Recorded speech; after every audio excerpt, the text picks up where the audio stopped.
Check one, two, three.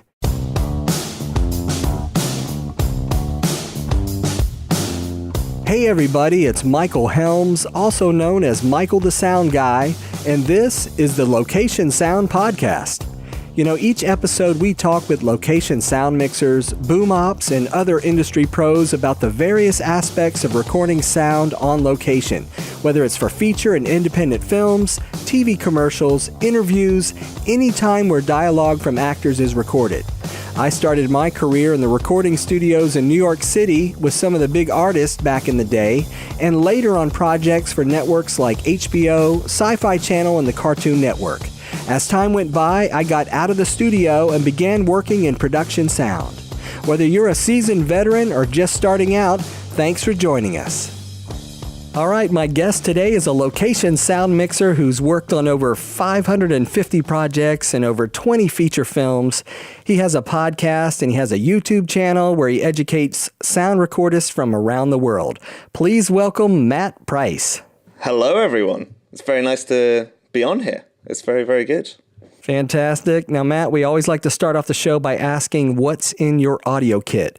So just tell us about your mics, your mixer, power distribution, and everything in between. Okay. Let's start with the microphones. I've got the Schoeps Super CMIT. I have the MK41, which is also Schoeps as well, with the CMC5U still as the powering unit for that.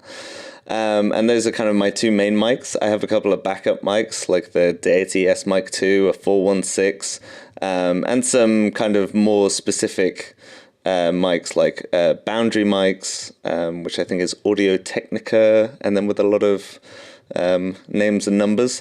And then I have hydrophone, and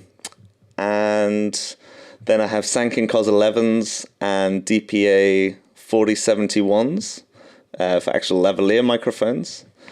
Then I guess let's continue with the wireless. So then I have 4 Lectrosonics SRbs, and that's with 2 with the kind of dual battery and 2 with the single battery. And then I have loads of G3s that I've just generally accumulated because they're pretty robust, and they also have Sanken COS-11s. Then I've got my main mixer recorder, which is the Sound Devices 688. That's also got the SL6 bank for the wireless, so kind of less cabling. And also the power, it also does the power distribution for that. So that runs just on MP1 batteries. And it's super useful because then I can take advantage of just like Betso Sharkie fins and even the power save function. So if I'm swapping batteries, I don't have to completely power down to be able to swap things over. For a lot of the work I do, it's kind of, I would say it's a lot of one-man band stuff because it's a lot of content. So that definitely builds up quite a lot of the numbers, but then it allows me to obviously be flexible with the amount of inputs. And that carries me all the way through to kind of feature films. I haven't yet bitten the kind of bullet and got like a smaller rig as well, although I'm definitely more and more considering that. But I do spend a fair chunk of cash on post-production stuff as well for quite a few of my things.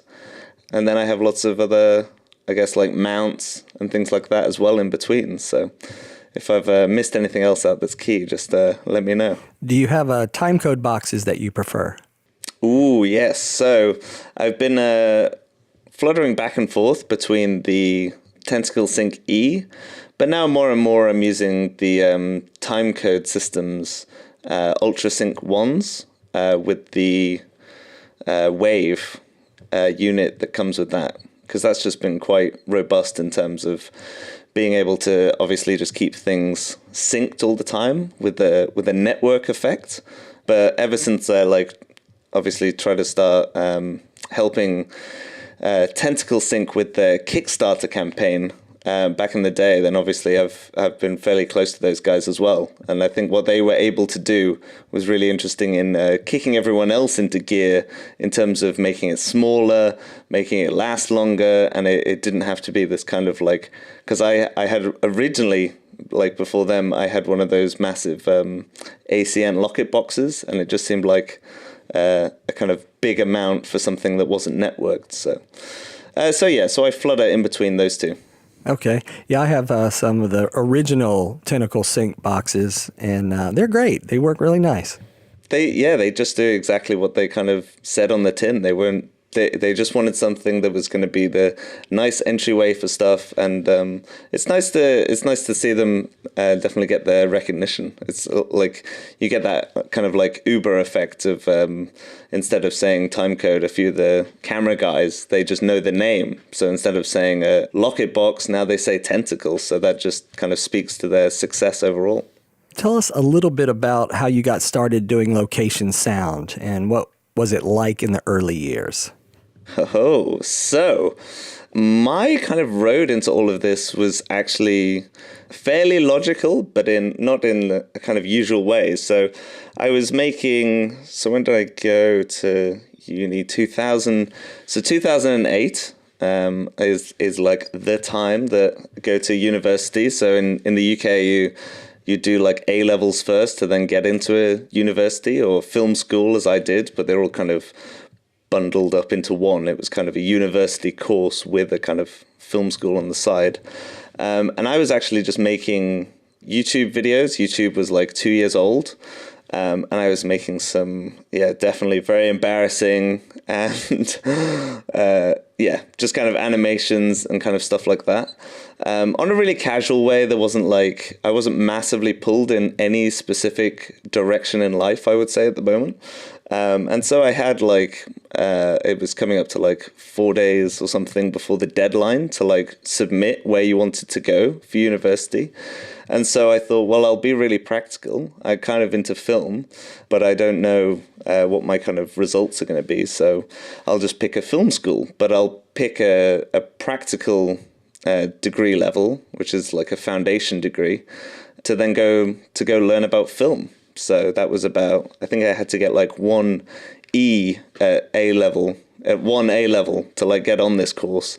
And actually the body of work that I'd already built up from YouTube and things got me on, which was quite handy. But then once I was there, it was then a case of going, well, actually, all the other people know all about the black and white Russian, French New Wave, like they were all already like set. These were the people that were like, by the age of 3, I'd already made like 12 films, and I was like, had all my friends around. And so all these people with all these amazing stories. And so I was just kind of left like, okay, well, out of 100 people, there was like 50 directors and probably like 40 other people that wanted to be in camera and that side of things.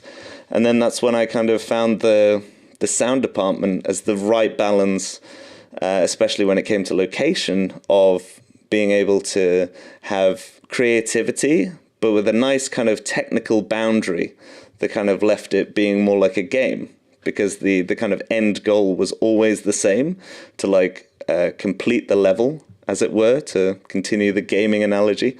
But I had to do it different ways. There was different amounts of difficulty and challenges.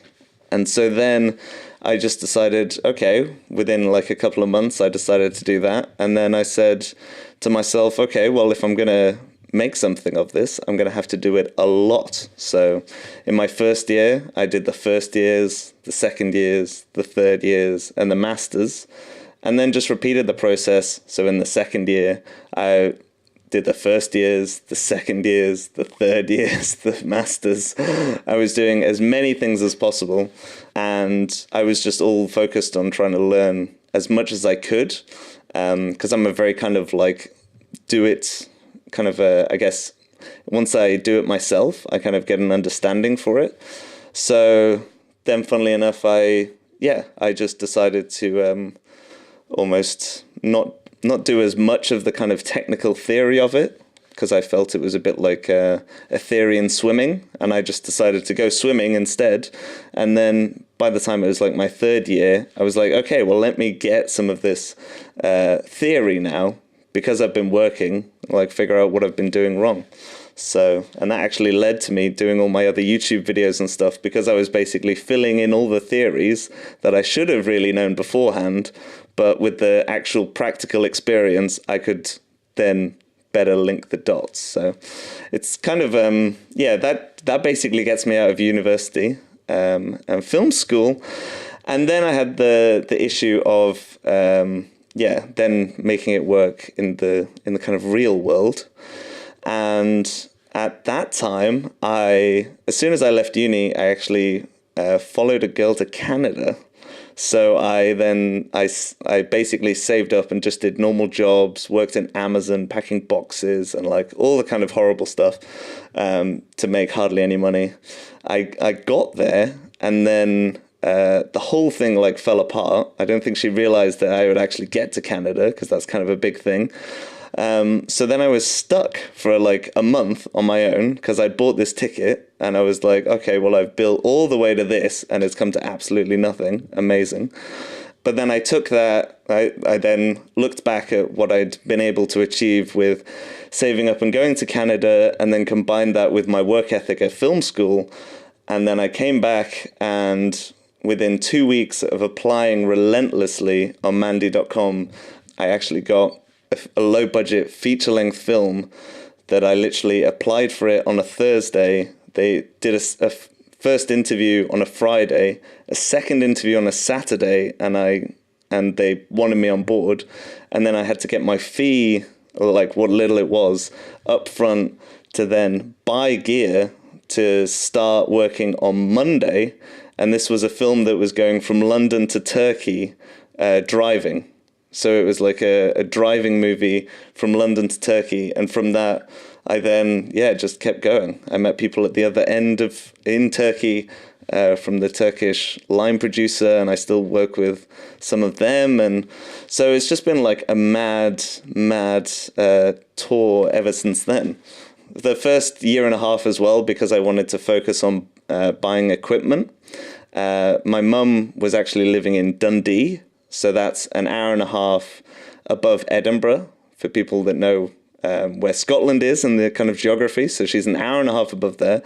I knew that everything was happening in London, which is about 500 miles away, or I guess, is it 800 kilometers? I don't quite know the kind of distance conversion. But so I thought, well, what's the cheapest way I can get down there? And that was an 11-hour one-way bus journey.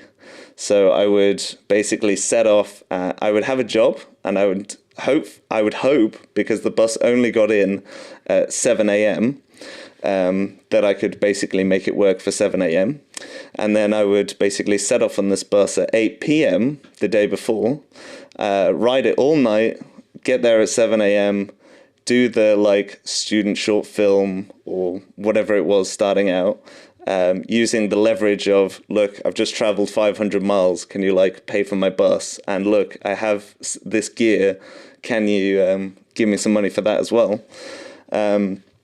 I do the job for a couple of days, whether it's staying on sofas or whatever in the meantime. And then at 11 p.m. that night, I would then take an 11-hour bus journey back. And then the next day, I'd arrive back at 10 a.m., ready to try and hustle my way to more work.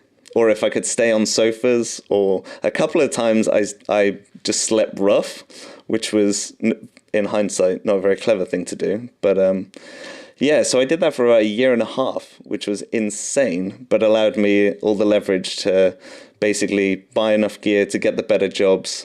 And then I could just switch that to pouring it into living in one of the most expensive cities in the world. So that is basically a short overview to then, just rinse and repeat, rinse and repeat, rinse and repeat, rinse and repeat. So like I have done, I guess, for the past like 8 years now. So that's amazing. Now you said you slept rough sometimes. What does that mean? Oh, so that means I didn't have anywhere to sleep. So I just went to a park, and I had like my gear with me. and some clothes, like a backpack. And I basically just like fall asleep and just try and like stay warm and like literally sleep like a homeless person, because I missed the bus, or like I couldn't find anywhere to like crash on the sofa from another job that was happening, because it wouldn't be feasible to get the bus back for 11 hours and then get the bus back again. So I was trying to save money and stuff. Definitely not the fastest way to live comfy, but the sacrifices that I made kind of early on have definitely built into my kind of work ethic and very, very relaxed, chilled out attitude now that I know that I don't have to sleep outside or anything else like that. So it puts everything into a nice kind of perspective of I've kind of done my time almost to get where I am, and everything's just incredibly easy from here in comparison. That's great. So you would just tuck your gear underneath the park bench or hold it close? Yeah, literally like try and fall asleep on it, like arms crossed around like the handle. I bought a Pelly case early on, so they have those slide out things. So whether it would just be sitting on it or sleeping on it. Thankfully, location gear doesn't look like anything expensive. You just look like what I guess today would be a complete weirdo with like a bomb or something in the middle of like Hyde Park. But yeah, thankfully I didn't have to do that too much. So I was able to then just start making friends and sleeping on sofas and getting in with lots of different university or like film school crowds. But what I would term as quote unquote proper film schools, as opposed to like my university degree.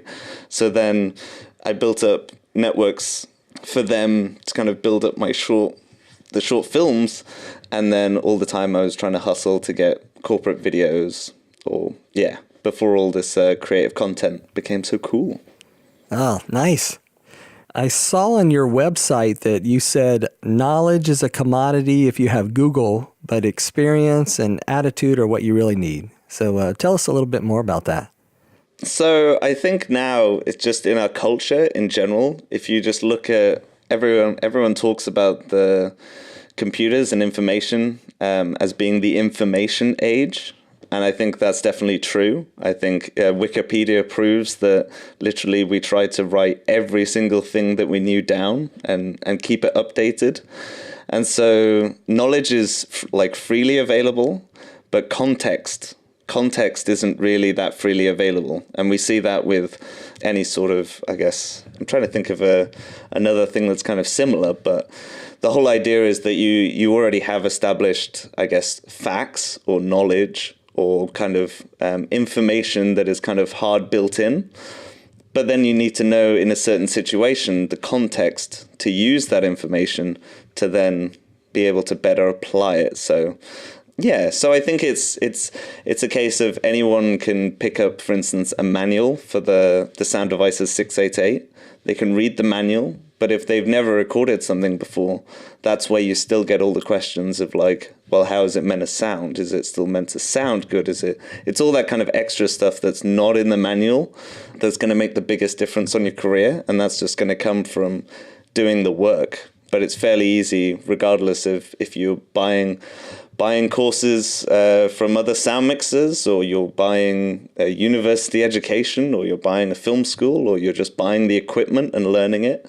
The biggest difference is going to be your experience, and that's also going to reflect on all the more intangible aspects of our job, like your attitude, your personality, your communication, which are actually just more vital than I think the original, I guess, quote unquote knowledge that you have. It's just kind of, you need all of these skills built on top of knowledge to inform your experience and kind of get you better at more complex things and better at the job itself, if that isn't too kind of theoretical. But that was just kind of, I like to do these kind of little blog posts and like re-clarify like what I'm actually doing and like why I think I've been successful so far, because obviously being successful is kind of a weird process of well, if I am successful, that doesn't actually mean I'm finished. That just means that I'm going in a direction that I want to go. So. Oh, good, good. Yeah, we have a lot of people just getting started in the industry, so we try to ask a lot of questions regarding, steps on what are good steps to take along the way. And one of them is, would you recommend for somebody just getting started renting gear or buying gear? I mean, I guess the ideal answer is both in a way. The whole point of gear, like literally just starting, is you need eventually some sort of scale, especially with things like radio mics, for instance. There's definitely certain bits of gear that you should or you could buy that will make you a better return because they last longer. So I would say if you had, like I still have, I think a 416T, which was like one of the first shotgun mics that I got. And I've still used it now and again. But the idea of renting that all the time, firstly, it's obviously based on your circumstances. So if you're near a place where there's good rental networks, I think personally I would have rented a lot more. But for me, because my base was down in London, I really wanted to kind of acquire a set of gear that I could get very, very familiar with. So you definitely need something, you need both at the start. I think the people that just go off certain recommendations, not that they're bad recommendations, but without tasting a lot of the different gear that's out there, can end up missing out, because we end up obviously spending thousands and thousands of pounds on whichever gear avenue we go down. So I would say now more than ever, you can obviously, even compared to like when I was first getting into it in like 2011 outside of university gear, now realistically, if you have like £3,000, you can pretty much buy like a Zoom with some time code. You can get 2 G3s, you can get a shotgun boom mount. So it's never been cheaper to get started, but I would say be sensible, especially when it comes to wireless in terms of investment. Just because obviously you need a significant amount of investment. And another term that comes to me is buy once, cry once. So there's lots of people that are, if you think, oh, well, the be all and end all is X manufacturer in wireless or recorders or then trying to not change too many times will basically give you more value for money over like the amount of time your career is so far, if that makes sense. Please do ask me any follow-up questions, because I will honestly just like keep rambling about all sorts. No, that's good. That's good. Now you also do some post audio as well? Yes, so post audio, originally when I was in film school, it was because the only other person who wanted to do sound was adamant in doing location. So that meant just obviously that I would do all the post. I then very quickly got frustrated with just fixing other people's problems. And so then I went more into location sound. And then I came full circle and I was like, well, I have all this information from the production sound. Firstly, I know that I've recorded it at least better than the kind of work that I was getting before. Not that it was definitely amazing or anything when I was a student. And then I was able to go full circle and fill in a lot of the gaps that I think take away the kind of creativity from even the kind of location sound role. I think if you're a location sound person and you're coming from a place of actually understanding at least the workflow in post-production and what's needed, but also then being able to just approach directors about that kind of process and about what they want to achieve, even if you don't necessarily land the gig of the post-production. If you can, then you can make something kind of really like higher quality in terms of just that understanding of missing knowledge from location. So usually if I was a sound designer, for instance, on a short film, it could still be several months before they've done the edit. And then I'm suddenly meant to rely on a director who wasn't, their main focus obviously wasn't the sound, as it were. It was just to have some sound. And so then if you can approach all of these kind of creative processes before post-production starts, then you can just be like the big guys who have I don't know, like years on Star Wars or whatever to come up with all these things.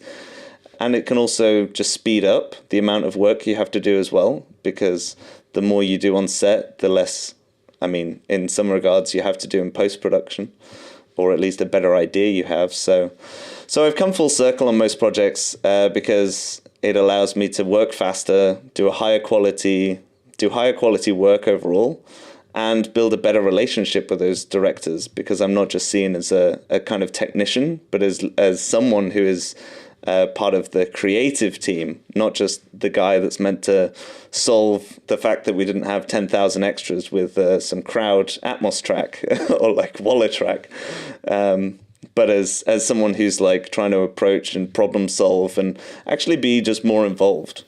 Now, how often do you get a chance to work on a project in post that you actually recorded on set? So that is pretty much my rule. There's, I would say, about 95% of ones that I've recorded on set. That can be because there's lots of shoots now that are kind of brand content, or like just interviews, or even short films. They're quite fun to do sometimes. Generally, my priority is still location sound, I would say. But if I get the chance and I really like the film or the concept and all the kind of budget and everything else works out, then I'm more than happy to do post-production as well. And I've scaled that on the feature films that I've done to then obviously it's not just me doing absolutely everything so I can get all the glory. It's like me in more of an kind of supervising role to be like, it's amazing when you have a dialogue editor, for instance, and you can just say, oh, I hit the mic there, or this is the mic I was using, or that was the place that I was doing it, or this is how I've named my files. You'll find all the files under this. There's no kind of like, all that kind of communication is not lost. It's carried over. Or why did we do that here? Because the director decided this. Okay, we probably have to ADR this bit, but we already discussed it, and I already have the budget to do ADR because they looked at it at, I guess what you call it, dailies. And yeah, that was kind of the decision already. Or yeah, so there's a whole myriad of different kind of factors coming in. But I really like, basically, I don't mind fixing my own problems, I guess, but fixing other people's problems gets really annoying. So I agree. So what would you like location sound mixers to do on set that would help in the post-production process? So firstly, I would say try and take more of a role in just your naming of things. It's quite easy, for instance, with lots of metadata that we have these days, to name your files like scene-slate-take. So even something like that is super simple. Just if the person's like, if there isn't a board or there isn't a clapper, that's going to be really useful. If you can name the tracks of the actual people speaking, that's really good. But even if you just say, what's the boom, what's the mix, and what's the lavalier, let's say if there's only one person in the whole film, and so the lavalier is always on the same person, I think that's really useful. Because of the workflow that I generally have, I don't write like lengthy notes, like if there's a plane in the shot, for instance, or plane in the take, because people that are going through the sound are going to hear that kind of thing. But even little things like recording rehearsals, I find super useful, because there's quite a lot of time where I can get, maybe it's effects, maybe it's an offline, maybe it's just another chance to try and capture a performance, which is basically just ends up being harder and harder the later down the stage you go, depending on obviously the caliber of the actor and the resources you have. So recording rehearsals and then just putting a little R on the name. So if you do scene, shot, R, take, then you know that everything with an R at the end is a rehearsal. Same with a while track. If you do the same and then you put a W for the while track or the room tone or the buzz track, but you put it all under W, then you also get a coherence as to when you recorded something. So sometimes you can be shooting a scene and it can be going all day. And if you don't feel that you feel the room tone has changed outside and you really need that, or you didn't get enough of a kind of a 5 like, well, now these days it can even be like 2 seconds of just like clean air, as it were. Then you know throughout the day when you've recorded stuff, and it just makes it, I guess, your file structure a lot easier. But otherwise, just approach the director. If you're having questions about how they would handle stuff in post, feel free to get involved in the conversation and see if you can help overcome the kind of creative vision that they do have, but they're just not telling you because this isn't the time to do post-production. The time is to get the film made. And you'll just end up saving them and you a lot of hassle, as well as just being, again, seen as a more valuable member to the creative process, because then they will, once you are the person that will just constantly come up with a solution, whether it be good or bad, then you're going to be a more valuable asset to the whole kind of team dynamic of a production. Good tip, yeah. So hopefully that helps. So recap is, I guess, metadata, super useful, at least the very basics. Do just the name of the scene, shot, and take. Then put a little R if you're recording rehearsal.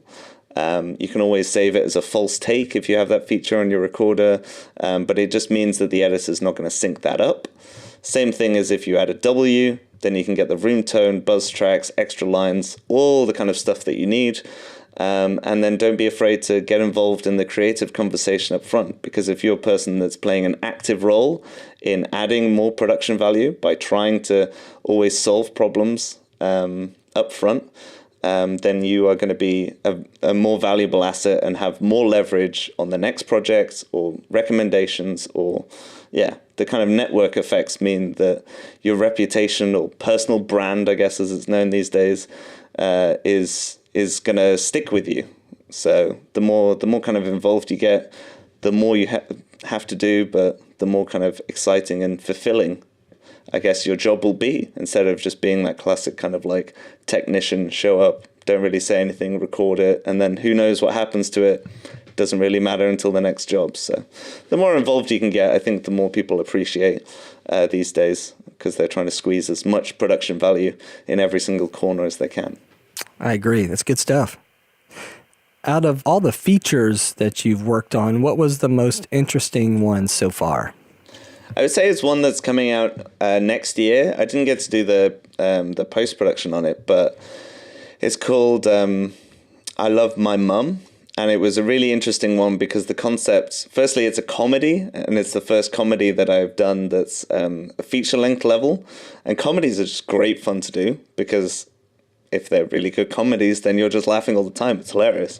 But we did a lot of travel for that. So the concept is that a mum and a son, their relationship is reaching like breaking point.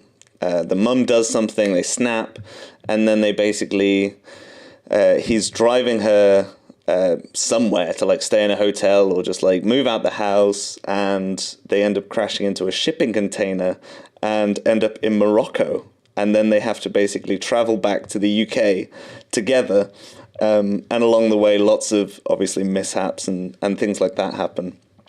So that was really, really good, just because the kind of script was super solid, and the acting I thought was really, really good, and we got to travel obviously to Morocco, to Italy, to Spain, to France, and shoot in the UK, and do a load of stunts, shooting on cars and boats, and I even shot like I was in an actual like pedalo.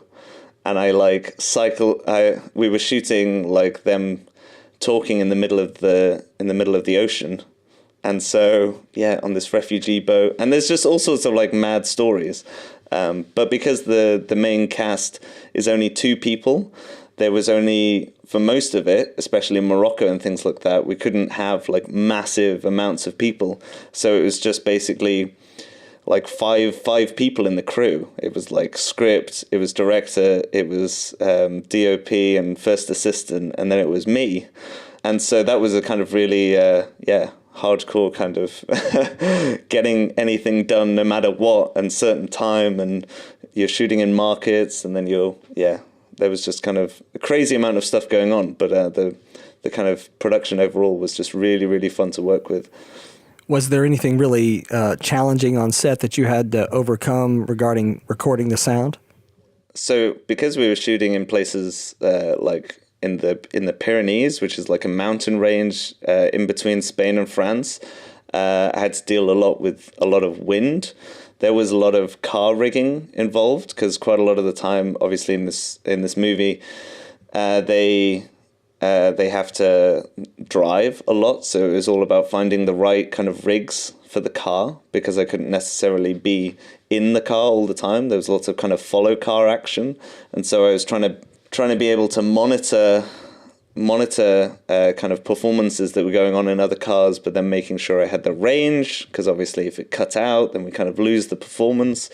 But then, like I say, we were also shooting boat scenes, like loads of people on a dinghy, and I'm on like a pedalo on the side of the boat, and the camera's got this underwater gear, and I'm booming with like a 5-meter boom on a pedalo, just trying not to like fall in.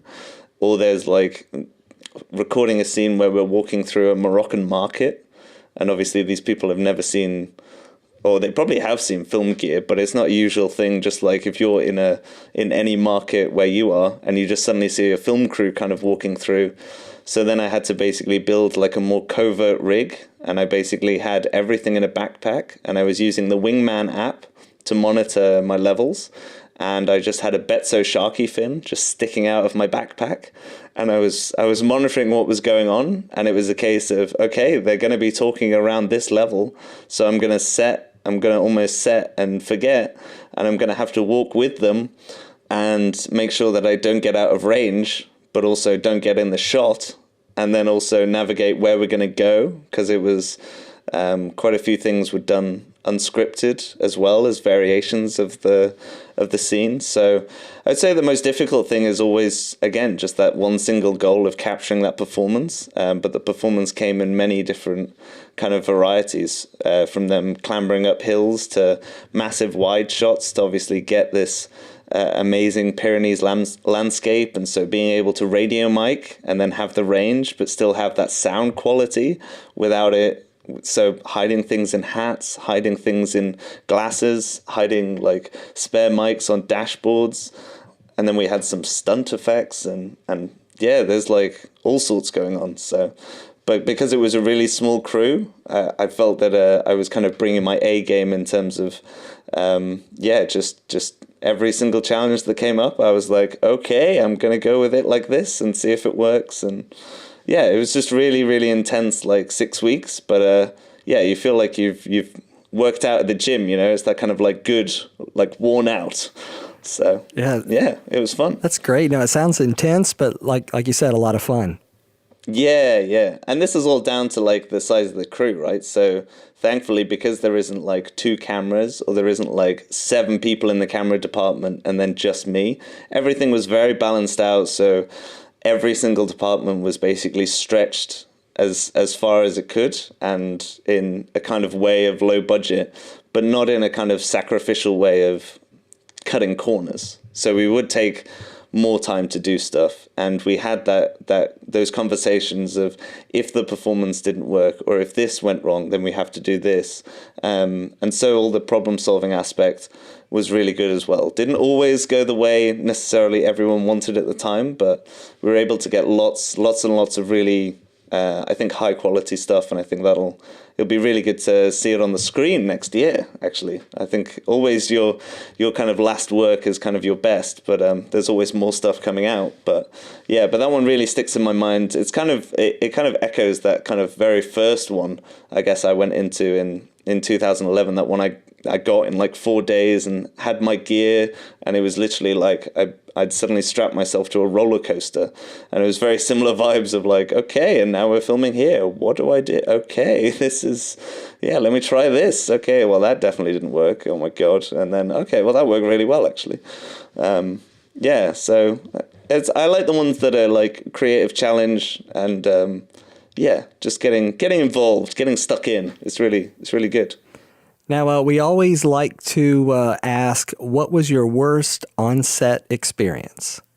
Yeah, I guess I could take this a number of ways, really. I mean, there's been experiences where, thankfully, not that many. I would say. I'd say generally, being the sound department, you're kind of lucky. You kind of get to stay most out the way of most things. But I've had stuff where like an actor or actress is just like kind of just a terrible person, for lack of a better word, I guess, with everyone, and it just kind of sours everything.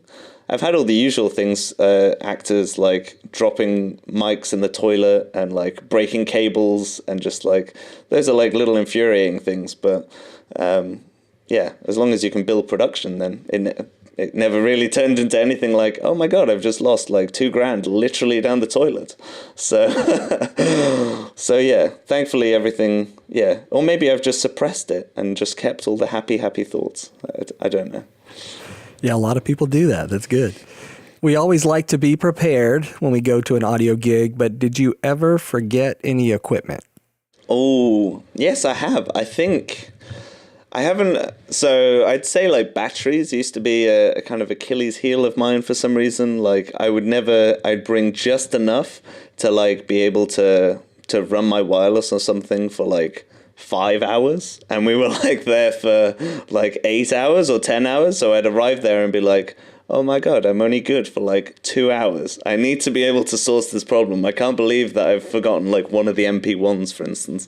Batteries seem to be a really weird thing that, I mean, I've definitely got better now, but even just remembering to charge them, because obviously with more wireless comes more batteries. So if every night I don't stick to like being able to like recharge my batteries, then it's just an extra stress at the start of the day for sure. So make sure you have lots of AA batteries charged, more than you need. Anything else that I've forgotten? I'm sure I've forgotten that I needed, for instance, tails to camera.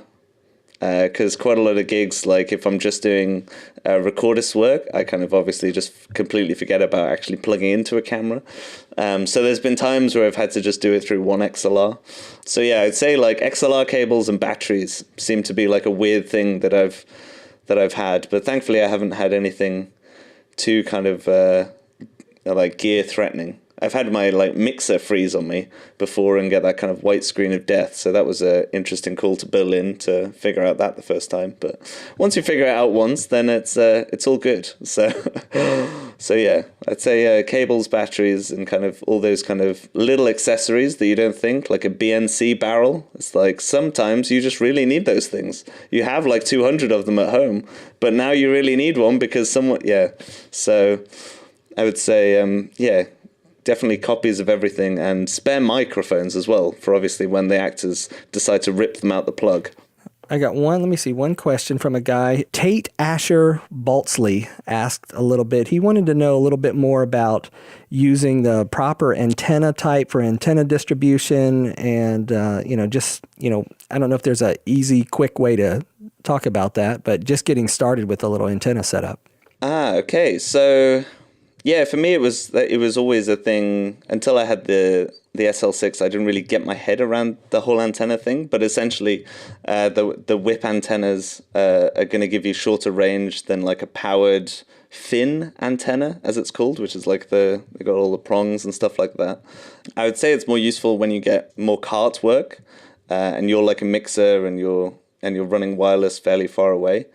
So I guess the technical side of that is just me sharing that I have like the Betso Sharkie fin, and sometimes I even use that on bag work because I'm doing a documentary on, say, like I did one recently on a football team, like amateur football team, and so I'm at Wembley Stadium, which is like a full-on football pitch, soccer pitch. And yeah, you just need the range to be able to reach over the other side. So whereas whip antennas, which are obviously the thin antennas, the thin single line antennas, you're going to get more power out of a powered, what's called, I guess, an active fin. So I use that sometimes. Yeah, no, that's good. About how much does it increase the range when you use the antenna?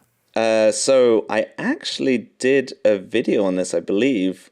So there's a couple of things that affect antenna range in general. Firstly, it's making sure that the antenna doesn't touch the skin of the talent. I believe that absorbs about 20% of the range. I've heard some people have said it's as much as that. But also the placement, so the higher off the floor. So for instance, a normal transmitter strapped around the ankle will have less range than one strapped around the body because it's in the middle, and obviously just like sound waves, antenna waves are bouncing all over the place. So having it in a higher, more elevated position will give you more range. And so that's why I guess if you have an external solution for your receivers, you can actually raise that Betso fin up higher and higher, and that will give you better range. So I think I did one where I was comparing the Betso Sharkie to normal whip antennas and also various different placements. And I think I was getting, if not a third, probably like double the extra amount of range from me just basically walking and counting. The video isn't very exciting, so you can just skip to like the results because I'm literally just like walking off. I'm like, okay, and now I'm just going to count my steps. And then I walk like 600 steps or something stupid. So yeah, so that's going to affect it as well, placement, and obviously battery life. So if your batteries start to run low on your transmitter or your receiver, then you're going to start to lose range as well. So I'd say those are three important things to consider.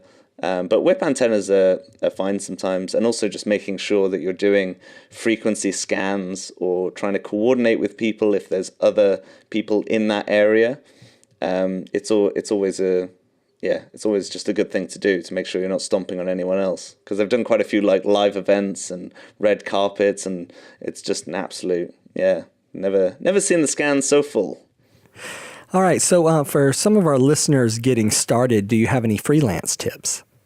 Okay, so finding your next job. So I've got a really interesting one that I've told quite a few people now, and it's still working out, and it's still something that I was doing quite a lot. And that's actually using social media as a search tool and actually going like reverse engineering, basically being able to work with the people that you want to work with. So right now, like obviously on Instagram or whatever, or even people that you hear on this podcast, for instance, you're going to be inspired by certain people, and you're going to want to work with them or figure out how they did stuff as well. With the search functions of social media, whether it be like Instagram hashtags or certain locations, you can find a lot of work by just trying to pre-build or expose yourself to people in the industry that can potentially get you work or knowledge. So obviously in the case of you being a sound mixer and you want to know more about what other sound mixers do, now there's never been a kind of easier way to get in touch with literally like thousands of people around the world kind of operating what seems like almost isolation sometimes from the rest of the world. And it's the same with jobs. So it can be quite interesting to break into networks. If you're starting out, you might want to hit up film students, but you might not just want to work with any film students. You might want to work with film students in the ex-film school of your area, because then you know that you have enough leverage to be able to work on their production, and then you know that the results are going to be really good. So it's then all about trying to do the groundwork of kind of building a relationship, responding to what they're posting, because everyone's posting something these days, and having a meaningful conversation to try and see if you can help them. And people generally are always happy for more help. So going out there and trying to build your name as someone who's trying to reach out in a positive way is definitely going to see you. It's kind of a long-term, let me give that as kind of a long-term tip that you should keep doing, because that'll eventually pay off. Realistically, a lot of people get overwhelmed with the amount of people that they have to know to get enough jobs to make a living in this industry. Realistically, like if you boiled it down to like 100 people, you could have people that are working every week. You can get some people I know I literally only work with every 2 years. Some people I work with every year. Some people I work with every 6 months. Some people I work with every month. Some people I work with every 2 weeks. So realistically, you don't need to think, oh, I need to do like 1,000 films this year to be able to make a living at this.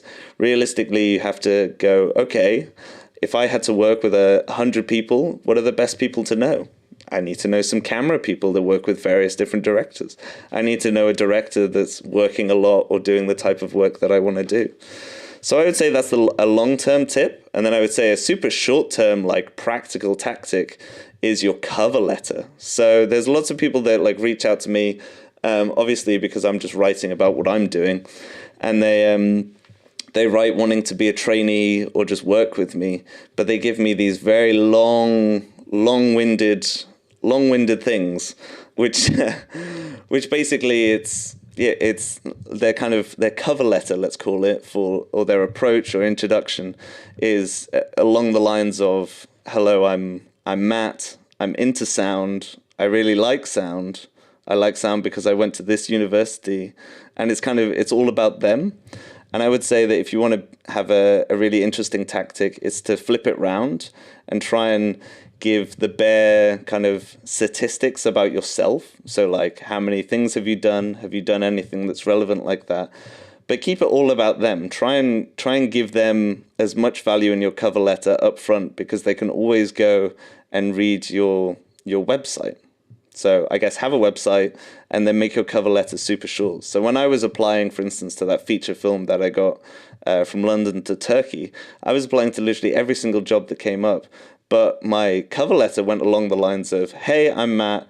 I'm based in London, and I've done X amount of projects, and I have this much gear.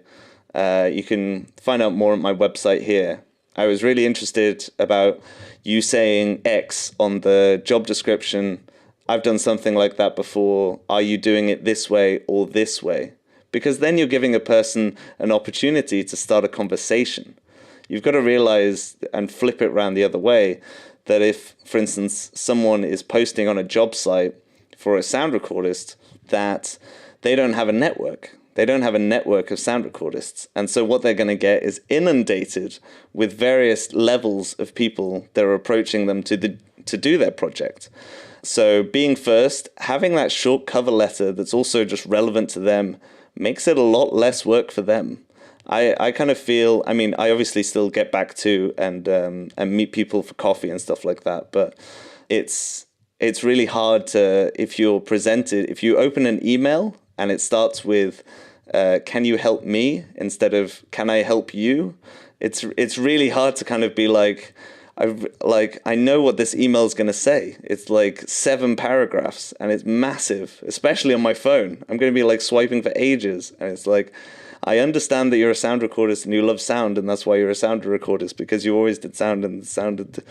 So yeah, cover letter short. And if you're constantly trying to build relationships and be helpful on the side, those 2 things, then all you need is, I guess, the third thing starting out, which is patience. And I guess the humility to do student projects, or if you don't feel you're up to scratch, then you need to get out and you need to do more. You don't need to do less. You don't need to be like, I'm going to do like 3 really good films like this year. I think that's almost the wrong approach starting out. I think you need to be like, you can save that later when you're like starting to win Oscars and things like that. It's like you can start out and you want to be like, I'm going to work on everything. And yes, it's going to be terrible. And yes, statistically, like sometimes these projects are not even going to finish. Statistically, someone might not pay me. It might just be really hard work. But what it's going to do is it's going to speed up your career no end. Because those first 100 people, if you manage to cram them all into your first year, then some of them are going to come back. And then eventually, the whole thing's just going to build up. So you can either decide to do more work now, or a hell of a lot more work surviving later when it becomes key, because you have like a family and like a house and all the other extra kind of proper adult stuff that everyone likes to collect. So yeah, with those 3 things, if you just did them every day, and every day you don't have a job, it's your job to get a job. Literally, I think every single person listening to this podcast right now, if they really need to and they really want to, could get a job by the end of the week or whenever this comes out. They could literally get a job within 3 days if they're like, right, I'm going to use Instagram search.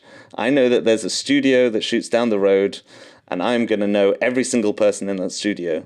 And one of these days, someone's not going to show up, someone's going to need something, and you're going to be the guy, girl who has always been there, been reliable, be consistent, and you're going to get your shot.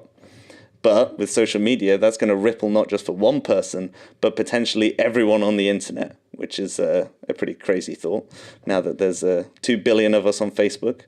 And of course, you can use the Facebook groups and things like that, but realize that you also want to build leverage. And you build leverage by offering value to people in a relationship. If I have no leverage, then basically there's less chance of being able to get more money. There's less chance of being able to do higher quality work, because obviously all of that is dictated by the other person.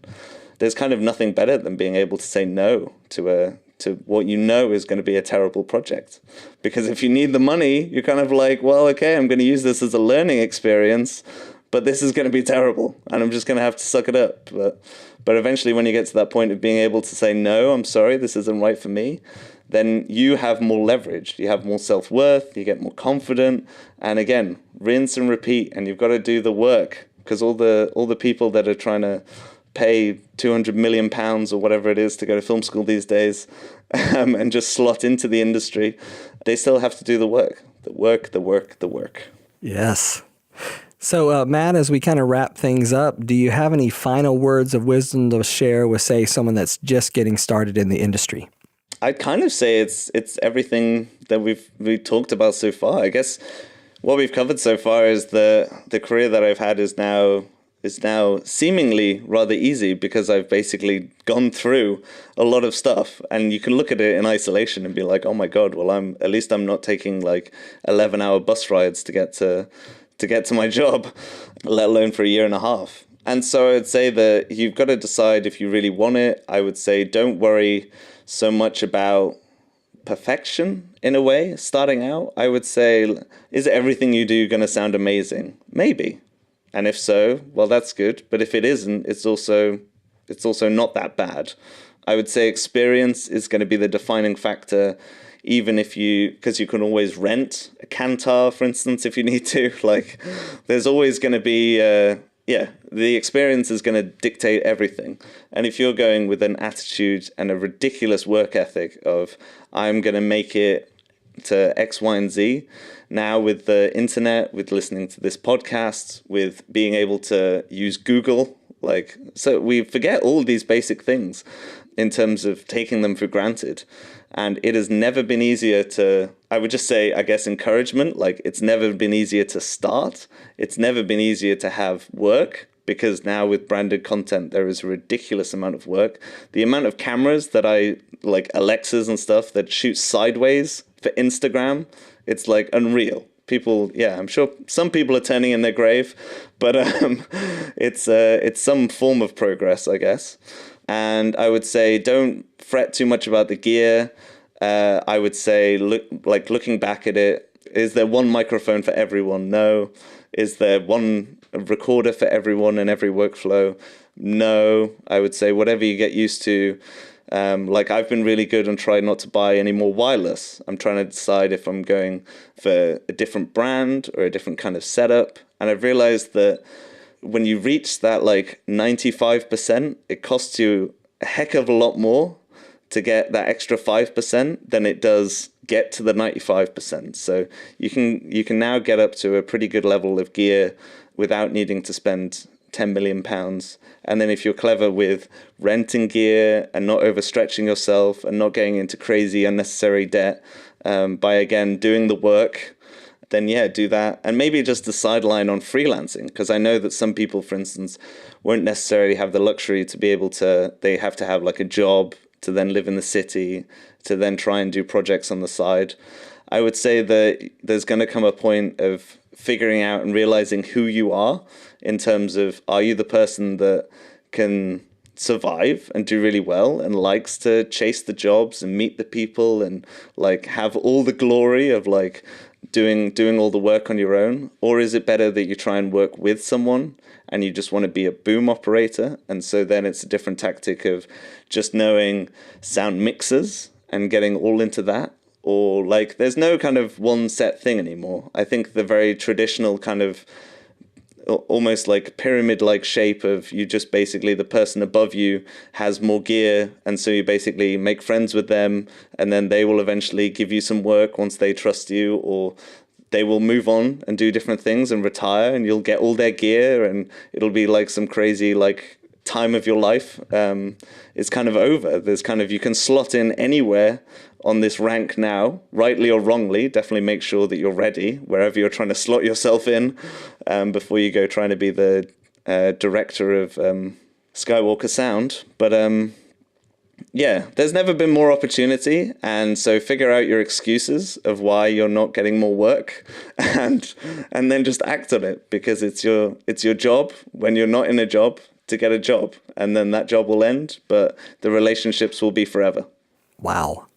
Good stuff. Yeah. I see, I ramble a lot about this. Recently, I've like tried, now I'm using my Instagram Live, for instance, just to do a lot of questions. And I think it's great. Like this podcast and everything is literally just like a super vital resource that maybe people just think, oh, people are just talking about sound right now. But we're still in a time when things are changing. It isn't that long ago when people were talking about analog. It isn't that long ago when people were cursing DAT tapes or like recording in real time. Or so there's still so much that's kind of progressing forward, and to kind of document on the kind of verge of, I guess, like another revolution in filming is a really exciting, interesting point to be a part of. So be thankful that it's just crazy that you can get paid to have people on Instagram talk about selling stuff, or like I just did one of my creative content jobs on Sunday was a guy doing a calligraphy class about 3D letters. It was pretty exciting, but it's definitely not my cup of tea. So, but the fact that he's able to be at a point where where people want to know about this, you realize how big the world is. It's insane. Yes, it is. So yeah, but I'm just going to keep rambling. Sorry. So that's all right. So what's the best way for people to connect with you? So I would say probably Instagram or my email. So Sound Rolling is kind of, I guess, the umbrella term. So soundrolling.com is my website, and I guess you can find everything from there. I'm always in a process of like redoing stuff. So I like started an app, which was like a short course to like do cameras and things like that. But now I've decided to scrap that because it was costing a load of money and I didn't want to charge for it, which is not a very sensible business model. So yeah, I'm always doing something. I'm always around. So feel free to always reach out, and I'll always give you just what I'm doing. And then hopefully you go find also some other opinions, and not just blindly follow me to sleep in a park when you're starting out.